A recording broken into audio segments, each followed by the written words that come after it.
सूरत महानगर पालिका के दो रूप दिखने को मिले। सूरत के कतारगाम इलाके में बड़ी पत्थरों की शेड बनाई गई। सूरत के कतारगाम में तानदिए बांधकाम चक्रे अवैध ढांचे और पत्थरों की शेड खड़े किए हैं। शहर के मॉल बाजार दुकानें सील कर दी गई है, लेकिन अवैध रूप से बनाए गए पत्थरों के शेड के खिलाफ कोई कार्यवाही नहीं की गई। एसएमसी नहीं कर रहे हैं। मांग है कि जिम्मेदार एसएमसी अधिकारियों, सदस्यों और सहकारी समितियों के खिलाफ विभागीय जांच की जाए। वार्ड नंबर 7 के सह पार्षद किशोर भाई रुपरेलिया की मांग। एसएमसी कमिश्नर और पुलिस कमिश्नर से की गई मांग। अंधाधुंध सीलिंग करने वालों के खिलाफ भी जनता का गुस्सा बाहर आ रहा है। नमस्कार मित्रों, जय श्री कृष्ण। हूँ डॉक्टर किशोर रुपारेलिया, सूरत महानगरपालिका नगर सेवक वोर्ड नंबर 7। थोड़ा समय पहला રાજકોટની અંદર એક ગોઝારી દુર્ઘટના કહીએ કે જે પણ કઈ અધિકારીઓના મેળા પીપળાથી બનેલી જે દુર્ઘટના છે ને એમાં જે માર્યા ગયેલા લોકો છે એમને શ્રદ્ધાંજલિ આપું છું।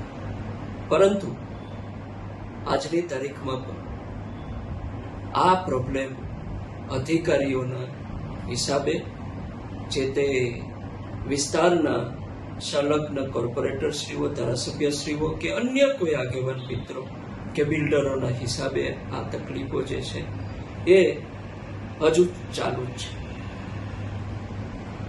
वारंवार लगभग मारा द्वारा जोनना उच्च अधिकारीओ अने कमिश्नर श्री सूरत महानगरपालिका ने वारंवार रजूआतो अने लेटर द्वारा पत्रनी जाण थी एमने ध्यान दોરવામાં આવે છે કે ઇલીગલ કન્સ્ટ્રક્શન અને જે ટેમ્પરરી સ્ટ્રક્ચરો છે જે સુરતની અંદર બની રહ્યા છે એ ટેમ્પરરી સ્ટ્રક્ચરો, ઇલીગલ કન્સ્ટ્રક્શન અને જે ગેરકાયદેસર શેડ બનાવવામાં આવે છે એને દૂર કરવામાં આવે અને નવા બનતા અટકાવવામાં આવે।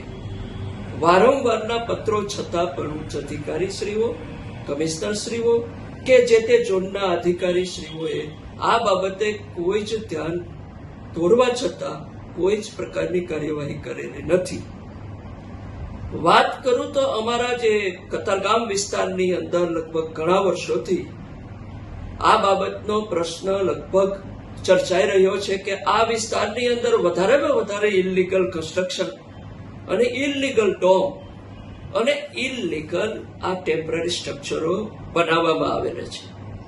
એમાં ઘણા બધા નાના ઘરના લોકો એટલે કે મધ્યમ વર્ગથી ગરીબ વર્ગના લોકો વધારે ખર્ચ ન થાય એના હિસાબે એક નાની એવી કોટડી બનાવી અને પોતાનો ધંધો અને બેરોજગારીને દૂર કરી અને રોજગારી પોતાના પરિવાર માટે રોજગારી મેળવવા માટેની કોશિશ કરતા હોય છે।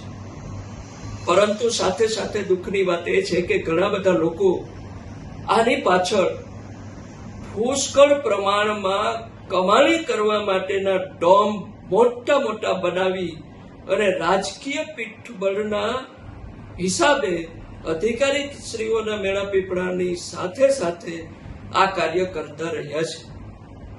હવે જ્યારે પણ દબાણ આવે છે કે આવી દુર્ઘટનાઓ બને છે ત્યારે ત્યારે આ નાના અને મધ્યમ વર્ગના લોકોને હેરાન કરવામાં આવે છે, પરંતુ જે મેળા પીપળાવાળા ધારાસભ્ય, કોર્પોરેટર શ્રી, બિલ્ડરો અને મોટા મોટા અધિકારીઓની સાઠગાંઠના હિસાબે એમના જે બનાવેલા જે ડોમ હોય, એમની જે પરમિશનથી, પરવાનગીથી બનાવવામાં જે ડોમ હોય છે એને કોઈ હલાવી શકતું બી નથી।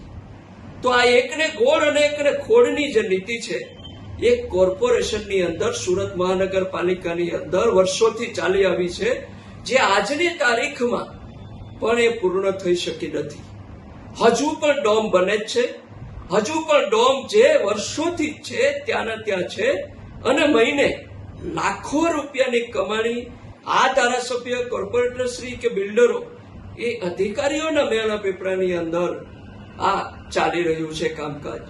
હાલમાં જ મેં કલેક્ટરશ્રી, માનનીય કલેક્ટરશ્રી, માનનીય પોલીસ કમિશનરશ્રી અને તાજેતરમાં માનનીય મહાનગરપાલિકાના કમિશનર શ્રીને પણ એક ટીપી 25ની અંદર જે વર્ષોથી જે ઇલીગલ કન્સ્ટ્રક્શન જે ચાલી આવ્યું છે અને ડોમ જે બનાવી અને એમાં મોટા પાયેથી કામકાજ કરવામાં આવી રહ્યું છે એ બાબતે મેં અરજી કરેલી છે અને એમને કહ્યું છે કે આની પાછળ જે મોટા પ્લોટો પડેલા છે એમાં લાખો રૂપિયાના જે ડોમ કોની પરમિશનથી અને કોના મેળા પીપળાની અંદર આ બનાવવામાં આવે એની તપાસ થાય અને જે પણ કોઈ આમાં અધિકારીઓ જવાબદાર હોય, જે પણ કોઈ આમાં ધારાસભ્ય જવાબદાર હોય, જે પણ કોઈ કોર્પોરેટર શ્રી આમાં જવાબદાર હોય કે જે પણ કોઈ બિલ્ડર જવાબદાર હોય કે કોઈ આગેવાન જવાબદાર હોય, એમની ઉપર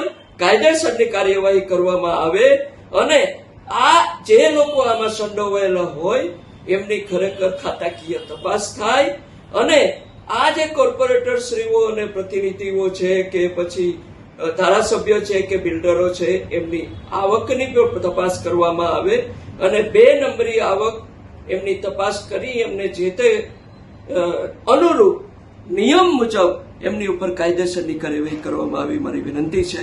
જય હિન્દ, જય ભારત.